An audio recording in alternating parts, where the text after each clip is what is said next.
There was an attack on Iran's gas plant, and today we saw a statement coming out from President Trump that Americans were not aware of that attack. So America and Israel on both are not on the same page. So, okay, it's a gap. Sometimes you have gaps, but it's an exception. The way Israel has eliminated the top leadership of Iran, do you think that the leaders like President Pezeshkian or the Foreign Minister Arakchi, they are also on your hit list? We are not going to expose our operational programs because these are the criminals that have been commanding the attacks against our state, against our citizens. It's not something that, can be taken for granted. But we decided that we want to give them a chance. We are not going to have a reality of peace by just causing up to these murderers. Prime Minister Netanyahu has been saying this since 90s. What is your information now? At what stage that nuclear program is? So, look, it's a fair question. People that don't understand the nature of this conflict, they say that, Israel has been crying wolf, that the Iranians were not really going for a military nuclear program. Our Mossad was present in Tehran. By attacking Iran, America wants control over Iranian oil resources, and Israel wants its land.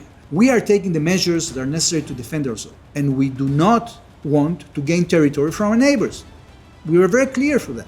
You will do all kind of information. We will do whatever is necessary to defend ourselves.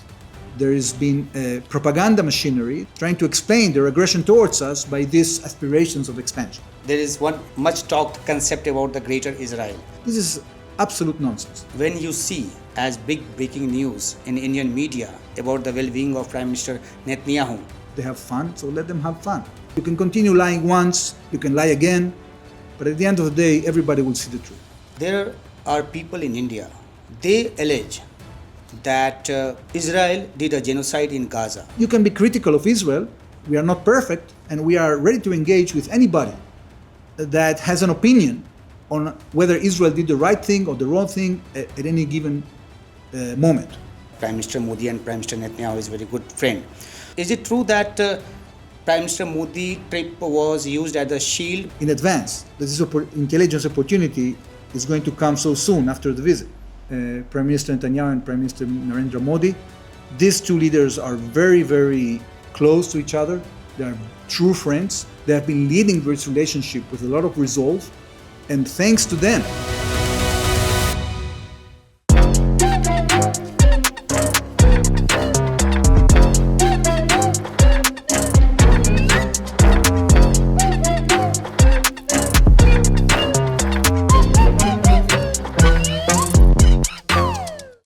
नमस्कार, point की बात में आपका स्वागत है।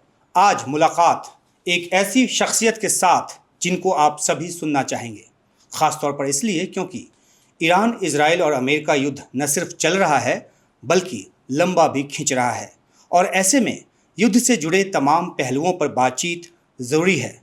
तो हमारे साथ इजराइल के पहलू पर बात करने के लिए भारत में इजराइल के राजदूत रूवेन अज़ार साहब मौजूद हैं। आपका स्वागत है पॉइंट की बात में। I welcome you to my show, to my podcast point की बात। Namaste. So to start with, how India is treating you nowadays? India is treating me very well. I feel the love from the people of India. I think there is a lot of sympathy for Israel in this country, and it's mutual. So it's a great pleasure and honor to serve here, especially during these critical times, in which Israel is not only, in a campaign to defend itself, but also in a time that we are substantially upgrading our relationship with India. So first of all, we would like to talk about the ongoing war, which is now prolonging.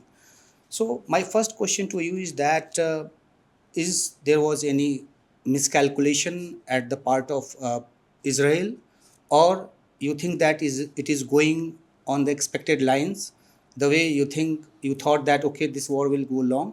So what do you say about that? Well, I think our main miscalculation has to do with the 7th of October. I think that we were surprised on the 7th of October. We weren't prepared. We had an intelligence failure and also an operational failure on that day that caused the massacre of 1,200 of our citizens and soldiers. And since then, the Israeli government, and I think also the Israeli people, have decided to completely change our modus operandi and to basically change the face of the Middle East, because we are not willing to live anymore with these looming threats of existence over our country. Mm-hmm. We have dealt with the Hamas threat. We have severed a very severe blow on Hezbollah. It's not over yet, but on the 8th of October, when Hezbollah attacked us, they had 150,000 missiles, and they had a commando force of about 15,000 soldiers that were ready to invade our country. So we have peeled off one by one these layers of proxies that were produced by the Iranian regime.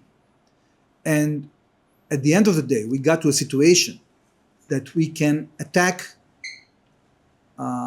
the octopus itself and not just its extensions. Okay. For the first time in history, we have taken the Iranian regime out of this sense of immunity they had because of the existence of these proxies, and we have been able to hold them accountable for the aggression that has been directed towards us during 4 decades. Now, in the immediate context of this round, we got to the conclusion that we have to prevent a situation in which Iran will put their military nuclear facilities and their ballistic missile production underground so deep to the extent that neither us nor the Americans would be able to hit them.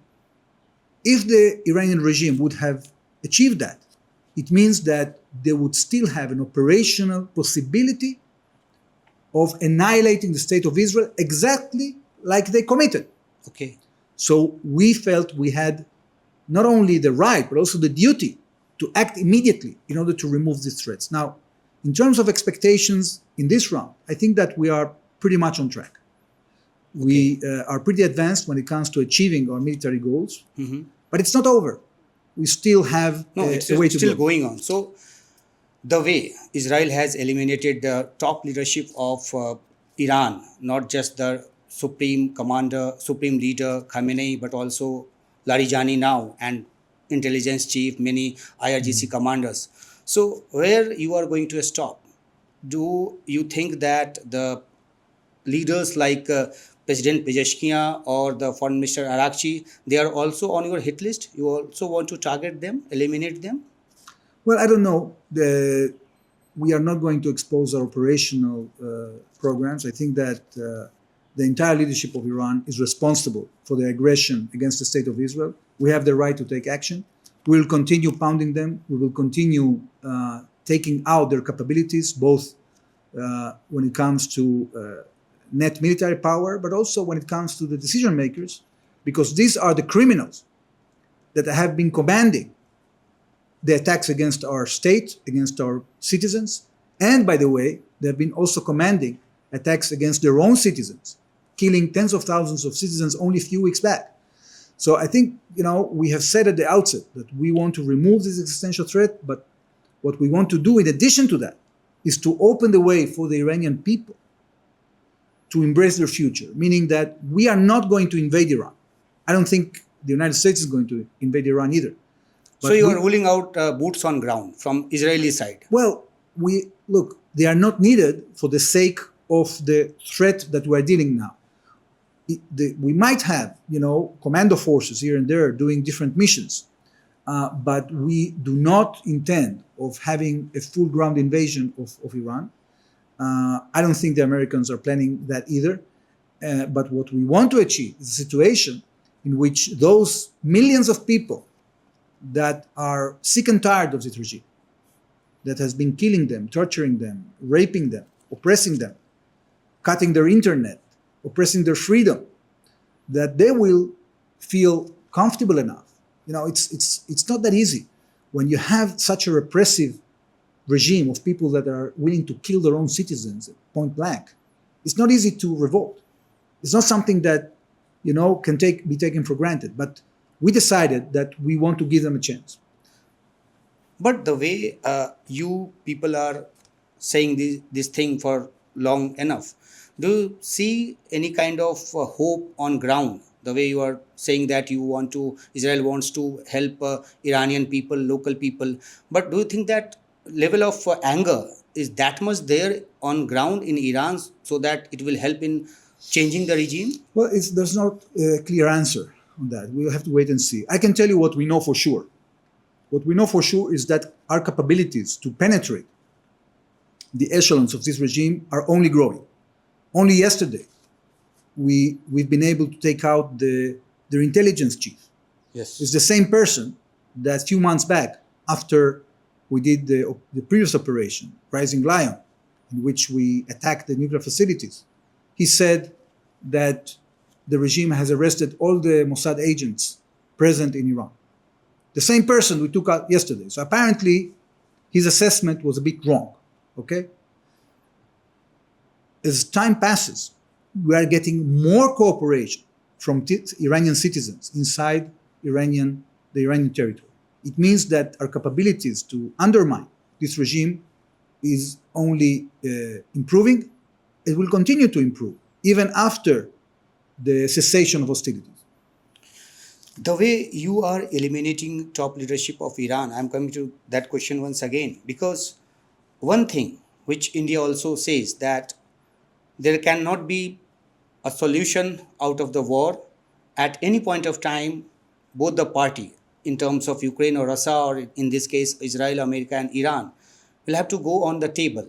So in that case, in that scenario, when negotiation would be very much inevitable, then in that condition, to whom you will talk to if you eliminate the whole leadership of Iran? Look, Umashankar, we've been trying to engage, not only us, but the entire international community, the Americans, the Europeans, you name it, to engage with this regime for the last 3 or 4 decades.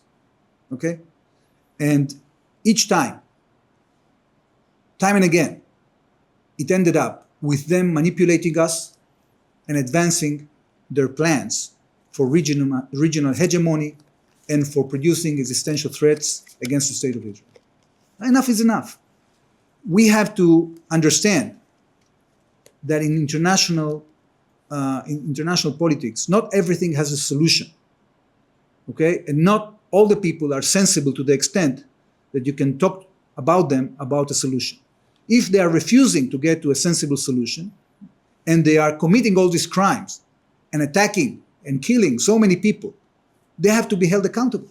At the end of the day, after we have decapitated layer after layer, we hope that somebody will come up and take Iran back to its senses, to the right place, a leadership that actually is accountable for the people and seeks the interest of the people and not the interest of this fanatic, theocratic, Islamic radical agenda.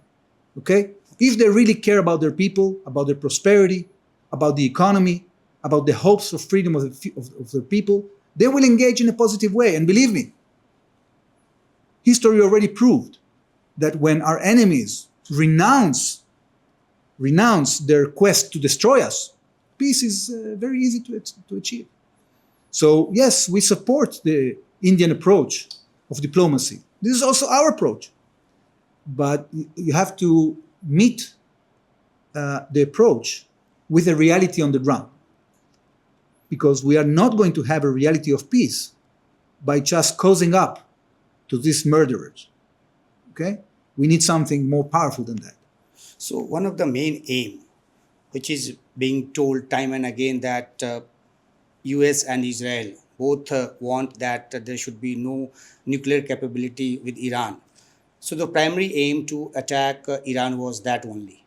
But Iranian, on the other hand, saying that they were very close to the deal, and even on the night when attack took place, the Omani foreign minister, sitting on television channel, he was claiming that Iran is now even ready to leave the nuclear enrichment program, and also they are not they are ready to leave the sunset clause. So even that, the kind of development were taking place during the negotiation, after that Iran started attacking Iran. So Iran is saying that they were backstabbed.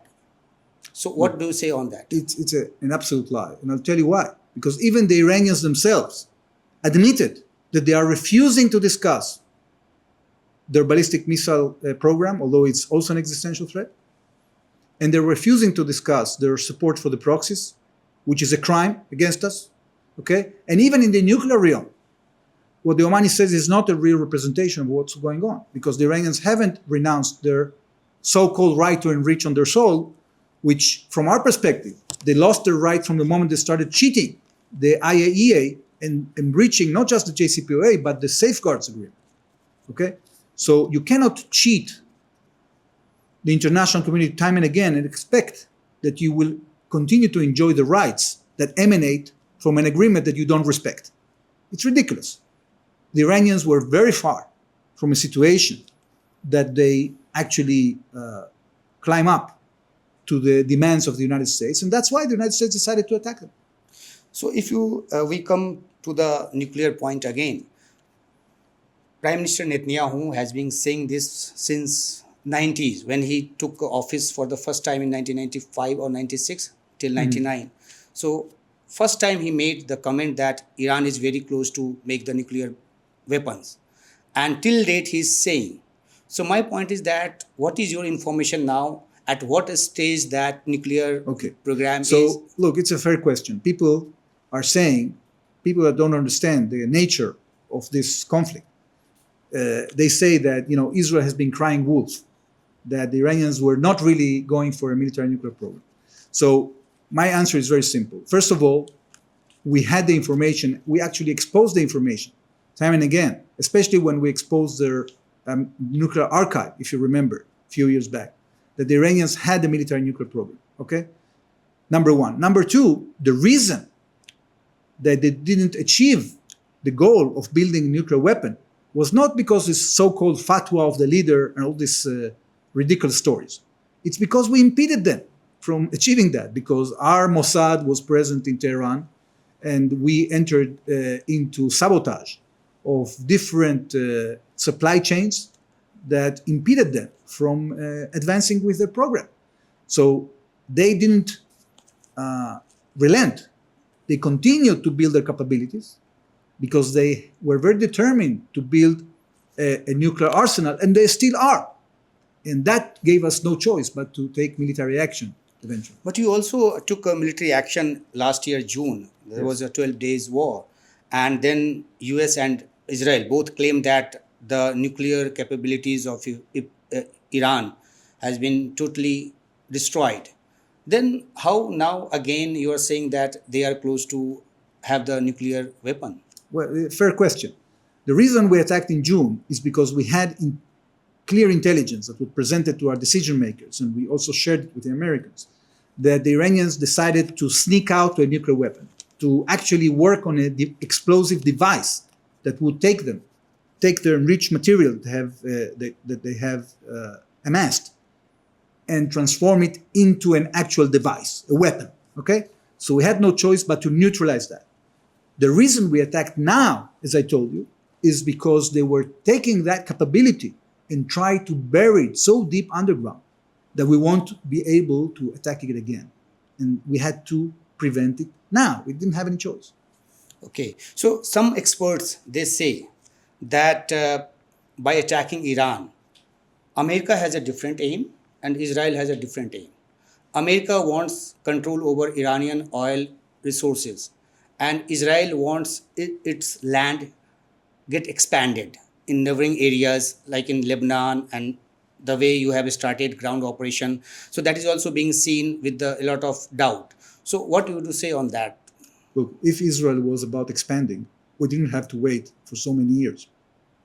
When the so-called Arab Spring started and countries around us began to collapse, like in Syria, for example, we could have invaded Syria and take over Syria like in 5 minutes. We didn't do that. And that shows you that Israel... Golan Heights in 1967? Look, we took the Golan Heights in 1967 because the Syrians were attacking us from the Golan Heights relentlessly. Okay? So they attacked us, and we decided to take that as a defensive measure. Okay? The Golan Heights has been in the hands of the Syrian regime for only 19 years. And since then, we are holding that territory for 50 years. Okay? And we won't recede from this territory because the meaning of doing that will be that forces from Syria will be capable of invading our country. So we are taking the measures that are necessary to defend ourselves. But we could have, during the Arab Spring, the civil war in Syria, to take over Damascus, and take over Hama, to take over the entire Syrian territory. Militarily, we had the capability to do it, but we didn't do it because Israel doesn't have an expansionary aspiration, and we do not want to gain territory from our neighbors. We were very clear for that. Okay, so I think that people are misled because there has been a propaganda machinery that has been trying to explain their aggression towards us by these aspirations of expansion, of greater Israel. So it's completely clueless. So we all know that you had an agreement with Lebanese government in 2024 November. Right. And we also know that Hezbollah again started attacking Israel, and you have legitimate right to retaliate. Right. But the kind of ground operation is being carried by the IDF, especially the Latani River Bridge, that was also blown. That kind of news also came out. So there is a doubt that the real purpose is not just to eliminate Hezbollah or weaken Hezbollah, but also to create a buffer zone between Israel and Lebanon. Well, if you remember, last year, when we made the ceasefire agreement, we withdrew from southern Lebanon almost completely, despite the fact that we already were reaching the Litani, with the precondition that A, Hezbollah is not going to go south of the Litani, and second, that Hezbollah will be disarmed. That was the commitment of the Lebanese government. And they didn't meet the commitment. And now, we were attacked again by Hezbollah. This wasn't initiated by Israel. So of course Israel has the right to defend itself and to do the job that the Lebanese government hasn't been able to fulfill. Because we won't allow our cities and our communities that were already evacuated during the war to be evacuated again. So if somebody is going to be evacuated, these are going to be the Shiites that are attacking us from the north.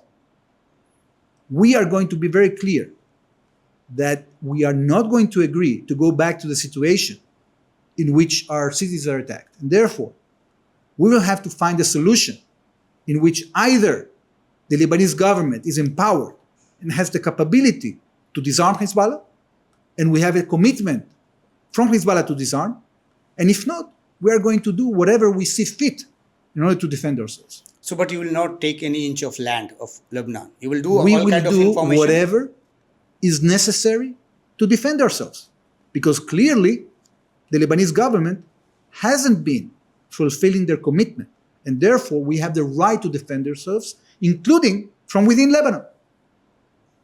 How much time we're going to stay there, I don't know. I think it's up to the Lebanese to decide whether they're going to sell their national sovereignty to the Iranian regime, or to adopt a more responsible approach, and more local approach, a more nationalist approach, to actually gain back their territory and make peace with Israel, because we are ready to do a peace agreement with Lebanon yesterday. Okay? Okay. So why I was pressing on this point was because there is one much talked concept about the Greater Israel. And in that concept, from Nile River of Egypt to Euphrates River in Iraq. So that Greater Israel concept is there. So Look, how if do you that, look if look that at was that? the concept, Yeah. how come we withdrew from the Sinai and made peace with Egypt? The Sinai was 3 times the size of Israel today. Yes, yes. Okay? And you got it in 1967 and you returned it in 1952. No, we got it twice. We got it in 56 and then we got it again in 67. Okay? But when Anwar Sadat came to Jerusalem and declared he wants to do peace with Israel, what was the first thing that Israel did? We withdrew from the Sinai. Mm-hmm. So this is a legend. okay, that is promoted by the people that want to eliminate us. They are saying, no, Israel wants to become a greater Israel. This is absolute nonsense, okay? Whenever we see that there is a genuine initiative for peace and a security regime we can actually live with, we will make peace. So till then you will keep attacking Iran? Are you ready for the long haul war? Look, there are two options here. One option is that the Iranian regime will get their way and produce existential threats against Israel and execute them and destroy us. So we prefer that not to happen. And we're going to take whatever it takes in order to survive. By the way, not only to survive, we're going to thrive. So anybody that has this pipe dream of destroying us should understand that eventually they will be destroyed. And this is exactly what is happening now to the Iranian regime. So yesterday there was an attack. There was an attack on Iran's gas plant, and today we saw a statement coming out from President Trump that they were not aware. Americans were not aware of that attack. So at times, it sounds like America and Israel both are not on the same page, and what Israel is doing at times, Americans are not aware of that. Well, you use the right characterization at times. This is the exception, not the rule. We took out a processing facility, not the entire gas facility. Okay, and apparently, this doesn't concur with the will of the president. So, okay, it's a gap. Sometimes you have gaps, but it's an exception. One important question is that when you see unverified information as big breaking news in Indian media about the well-being of Prime Minister Netanyahu, what do you feel? How do you take it? Well, I think that we live in an era in which some people are susceptible to disinformation. There are huge disinformation agents around us in this part of the world. People have the tendency in social media to cooperate with conspiracy theories. This is something we have to fight against. But I'm less worried from that because at the end of the day, when people lie time and again, the reality will explode in their faces. We saw that the prime minister not only is not dead, is alive and kicking, because 2 or 3 days after these conspiracy theories were spread, the prime minister ordered the taking out of Ali Larijani, the leadership of the Basij, and now the head of the Israeli intelligence. All these things happen as a result of his direct orders. So everybody now understands that all these social media conspiracies but there are people absolutely who even doubting on those videos that it's AI generated, or look, if they whatever video is coming now. Look, if they have fun, if they have fun, so let them have fun. At the end of the day, I think that this represents the gap that exists between the intentions of the Iranian regime and those who support them and the reality. At the end of the day, the reality will express itself one way or another. So you can continue lying once, you can lie again, but at the end of the day, everybody will see the truth. I am very curious to know about one fact. I know that as ambassador, you have very strong communication line with your headquarters. So my question is that when you saw first that news coming out on, it was not verified information, but that kind of news coming out, what did you feel at that time, and what you did to, I had no doubt from the outset. This is an outright lie, because I just came back from Israel and I saw the prime minister myself. So I didn't have any doubts that this is a disinformation campaign. Moving towards Indo-Israel bilateral relation. So you came here as ambassador in 2024. Now almost 2 years you are here in office. So what is the main challenge, and what is your priority to enhance the bilateral cooperation with India? The main challenge is to untap the huge potential that we have in this relationship. And fortunately, I have good news for you. We are doing exactly that, because since I arrived here, we had a huge push coming from the Israeli government, from Israeli academia and business sector, to advance the relationship with India. We signed several agreements throughout the year, and we took advantage of the fact that we had this exchange of visits between Foreign Minister Gideon Sa'ar and EAM Jaishankar to have a joint plan on how to advance the relations. And then, of course, it culminated with the summit between Prime Minister Netanyahu and Prime Minister Narendra Modi. These two leaders are very, very close to each other. They are true friends. They have been leading this relationship with a lot of resolve. And thanks to them and the interagency effort in Israel, we have done several things ahead of this visit to Jerusalem. First, we passed a resolution in the cabinet to invest $50 million just in developing the bilateral relation. Second, we finished the negotiations over more than 17 agreements that were signed during the visit. Among the most important agreements, there is one agreement that was signed actually one day before, and that's our updated security agreement to enhance cooperation between our defense industries. Because we have established, by signing this agreement, a mechanism that would allow us to share more IP, more technology, to get more substantial joint projects, and to develop what we call joint resilience, a situation in which both countries will be able to produce much more and to assist each other much more in times of emergency. This is very, very substantive. And as a result of this development, we decided on the symbolic level, but it's a symbol that represents reality, to upgrade this relationship to what we call a special strategic partnership. We are having now special relations. And that is very important both for the national security of Israel, and I think it's mutually important for India.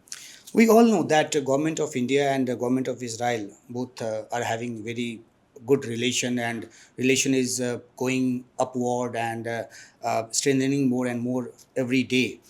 But there are people in India, regardless to their religion, caste, creed, or class, they allege that Israel did a genocide in Gaza. So, what will be your answer to that kind of people who raise this issue? Look, there is a huge attempt by people that are politically motivated to cast this label upon us. If that label was true, how come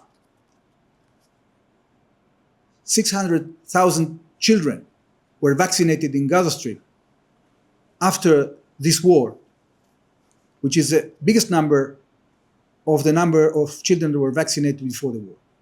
If we committed a genocide, how come the UN finally reported that 475 people died from malnutrition in Gaza in the entire period of 2 years?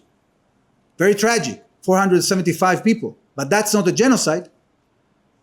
How come, if a genocide was committed, that Israel applied all these methods to try to prevent civilian casualties by evacuating people, by doing things that no other army in the world does? How come if we did a genocide, that the ratio between terrorists that were killed and civilians is 1-to-1 or 1.5, unlike any other urban conflict that is comparable to that? So all this hard data show you there is no genocide whatsoever. But what is happening is there are countries with agendas like South Africa and other countries that are cooperating with this label and trying to manipulate the entire legal system to determine something that hasn't happened. Now, they might succeed with that because they have enough people that are cooperating with them. But that doesn't mean, it doesn't turn this into a genocide. So people have to be more cautious, I think. You can be critical of Israel. We are not perfect, and we are ready to engage with anybody that has an opinion on whether Israel did the right thing or the wrong thing at any given moment. But to question us to the extent that you are putting false accusations and putting labels on our state and our people is something that we are not willing to accept. And whoever is doing that will not be somebody that we can call our friend. Is somebody that is actually trying to destroy us, because the only thing that they have in their hand is these false labels that they want to put over us. They are not really engaged in trying to communicate with us or to be friend with us or to convince us to do this or to do that. You understand the difference? So, October 7 attack, Hamas did a massacre in Israel, and government of India, which has not labeled Hamas as terrorist organization. Even then, government of India categorized it as a terrorist attack. But after that, a lot of criticism of Israel is for that you used a force that was out of proportion. You almost finished the whole Gaza. So what you will say on that? Well, we did whatever was needed in order to defend ourselves. And actually, the reason that you see so much devastation in Gaza is that Hamas was not only using civilian facilities in order to attack us from them, they systematically abused every rule in the book in order to try to protect themselves from our attacks. What do I mean by that? They built the entire command and control system under hospitals in Gaza. In Gaza, before the war, there were 17 hospitals. Under each hospital, they created a command and control center. When we entered neighborhoods in order to clear them from Hamas terrorists and to clean the tunnels beyond, they booby-trapped all the buildings. So it left us no choice but to target these places because, first of all, we have the right under international law to do it, because once you abuse a place that has to be immune from attack, that are international humanitarian law, you shouldn't attack, but you use it as a military base and you launch attacks from there, these places lose their immunity. So people have to understand the context here. Yes, there is huge devastation in the Gaza Strip. And the only agents you have to blame for that are Hamas and their dubious and malign tactics of using human shields, of booby-trapping buildings, of using hospitals and medical crews. They were recruiting the crews of international organizations to serve their cause. They are taking a cut on everything that enters the Gaza Strip. It's a mafia. These are even worse than gangsters. Okay? These are people that are going to do whatever is needed in order to stay in power, including killing their own people. And by the way, since we stopped, the ceasefire started, they started again killing their own people and terrorizing them. Look, this is a very tough situation. Okay. You are dealing with people that are radical to the extent that it's really difficult to imagine. And this is what we have to deal with. Coming to the point of the way you mentioned that Prime Minister Modi and Prime Minister Netanyahu is a very good friend. So there is a big question in India, and it's about Prime Minister Modi's trip to Israel. And just after that trip, Israel started bombarding Iran.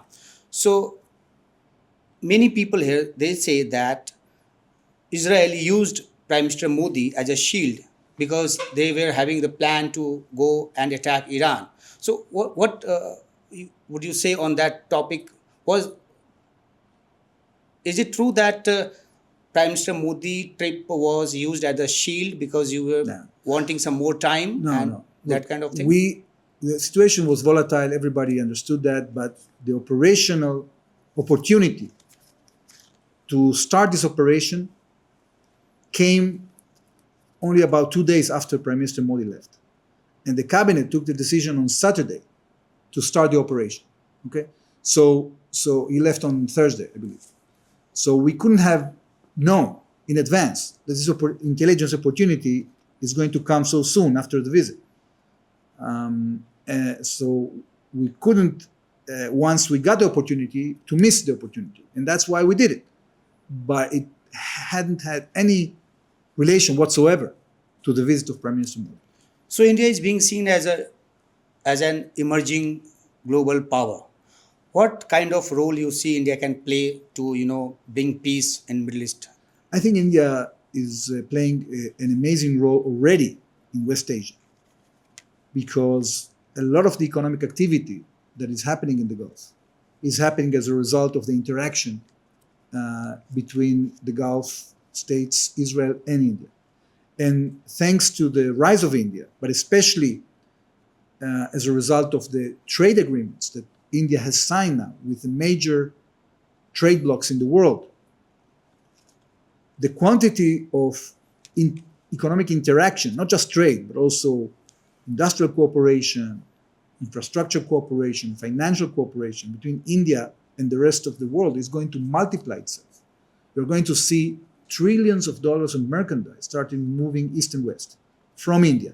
And that means that the area of West Asia can benefit from that in a major way. Active diplomatic role of India to bring peace in Well, I think West that, Asia? first of all, that economic incentive gives a lot of prospect for positive change and for creating the prosperity that many countries in our region are seeking.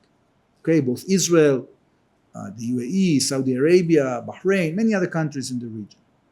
The challenge is that for 4 decades now, almost 5 decades, we have this threat coming from Iran that's been looming and putting a shadow on the stability of the region. And I think we have finally the opportunity now to at least substantially diminish this threatening power that the Iranian regime had on our region. And that will give a lot of hope, a lot of stability to the region. And this is something that we need, but I think it's also something that India needs. But India is also a strong advocate of two-nation solutions. So what do you say on that? Well, look, Look, we have tried that path in the past. You know this very well, because you remember, you are old enough to remember, you probably covered it yourself, the Camp David talks, the fact that we actually offered Yasser Arafat a state back in the year 99 and 2000, the fact that we proposed a state time and again, also during the negotiations we had between 2006 and 2008. So Israel was there. What happened is that this terrorist movement, Hamas, took over the Gaza Strip and was also threatening to take Judea and Samaria as well. So when you have such a force, radical force like Hamas, that actually is putting forward an agenda of destroying the state of Israel, you cannot offer them a state, because they will use the state the same way they used Gaza to attack the state of Israel. So at the end of the day, you have to make sense with something. You cannot say, okay, we are going to continue to using the same formula, although reality has changed. Usually when you have a problem, you try to solve it with a formula, you fail, you won't keep trying to impose the same formula, right? You want to solve the problem. If you want to solve the problem, you have to be creative enough to bring to the table a formula that can work. So I think that at this point, what Israel is trying to do is, first of all, to stabilize the situation, to neutralize the terrorist threats, and then to give the Palestinians a chance of self-rule, but in a way that doesn't pose a threat over the state of Israel. As much as we succeed in that, this will increase the chances that the nature of the self-rule that the Palestinians have will be more comprehensive. Okay? But you have to start somewhere. You cannot say, okay, now the terrorists have taken over, let's give them a state. Because that's a recipe for perpetual war, right? I have 2-3 short questions about your career and your life.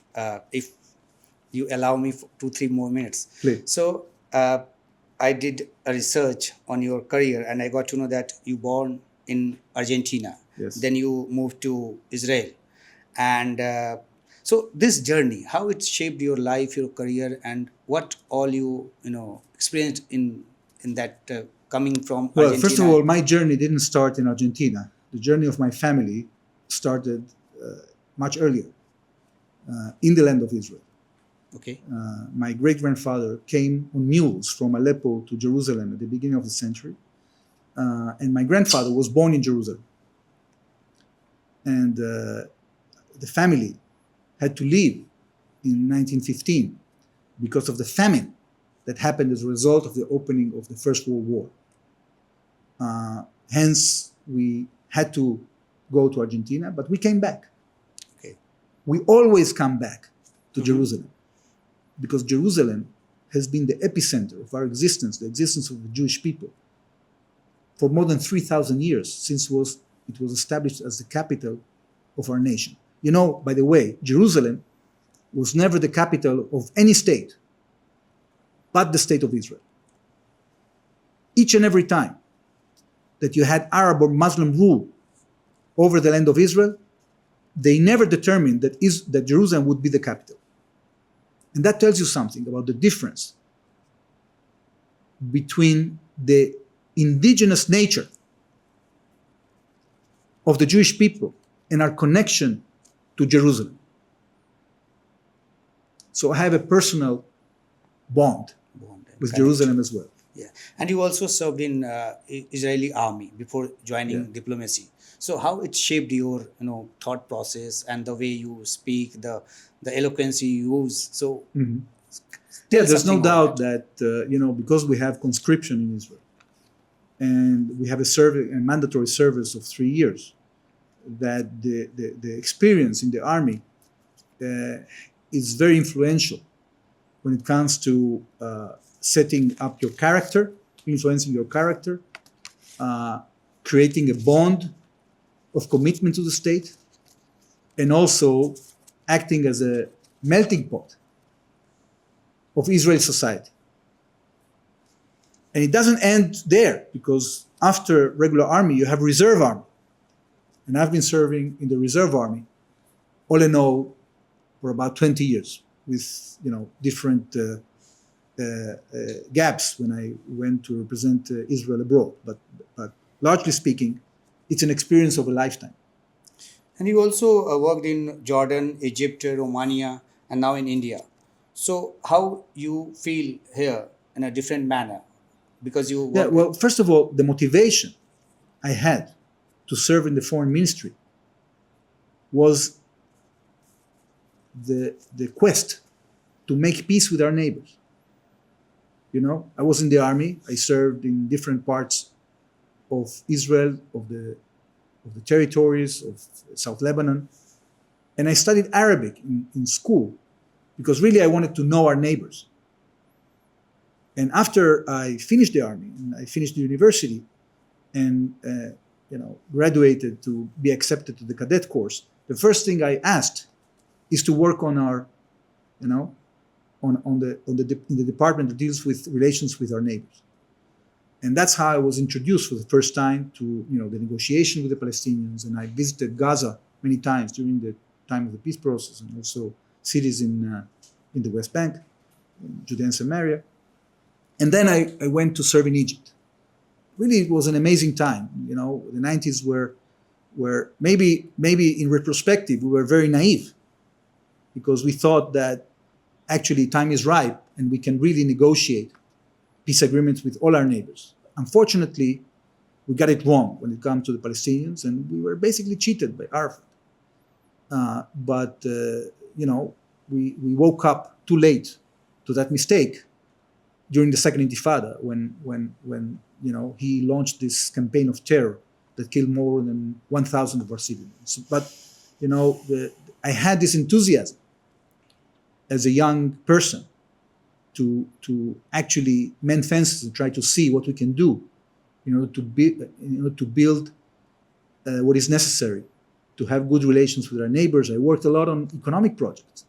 both with Egypt. The first gas deal that we signed with any country was with Egypt back in '99. I was part of the team that was advancing that project. We also did very important projects with Jordan. When I served there, we did the first water agreement, the first water in which Jordan bought Israeli water. This was the first international transaction, in which a country paid for water. So you have a huge diplomatic experience. We did many projects. We did transportation projects. We did the gas deal with Jordan. Look, there are many things that we can do with our neighbors. I had the privilege to serve under Prime Minister Netanyahu when we signed the Abraham Accords, and I was on the first plane that went to Morocco, the first plane that went to the UAE, and the first plane that went to Bahrain. My final question is that what you like most about India and what you hate most about India? Oh, look, of course, I like the people in India, because people in India are very accessible, very lovable, very,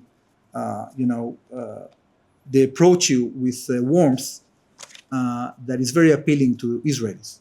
Okay, I think there is mutual, chemistry between our peoples. What I hate the most, pollution. And you are also learning Hindi. I got to know about that. Well, I invested in learning Hindi before I came. Unfortunately, since I arrived, I'm so busy that I don't have much time.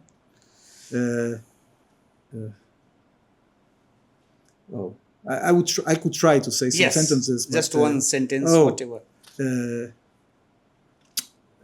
मैं इस्राएल में राजदूत Israel का राजदूत इस्राएल का राजदूत भारत में Now I try to get, from time to time when I watch television or hear people talking, I sense that I can get some of the words, but I think it's a long way to go. And unfortunately, I haven't found the time to invest enough in. But I would love to. I love languages. I spent a lot of my life in studying languages. English, Spanish, Arabic. And I sort of, at some point, I thought that I mastered the vocabulary in Hindi. I can read, some of the signs. Okay. But it's very difficult to get all of it. So you need to keep talking with me in the future also, and we can both together, you can learn Hindi from me and I can learn Hebrew from you. Okay. Thank you for giving time to my show, and hope all the best to you and Israel. Pleasure. Thank you. तो ये point की बात अगली बार एक नई शख्सियत के साथ. फिलहाल नमस्कार.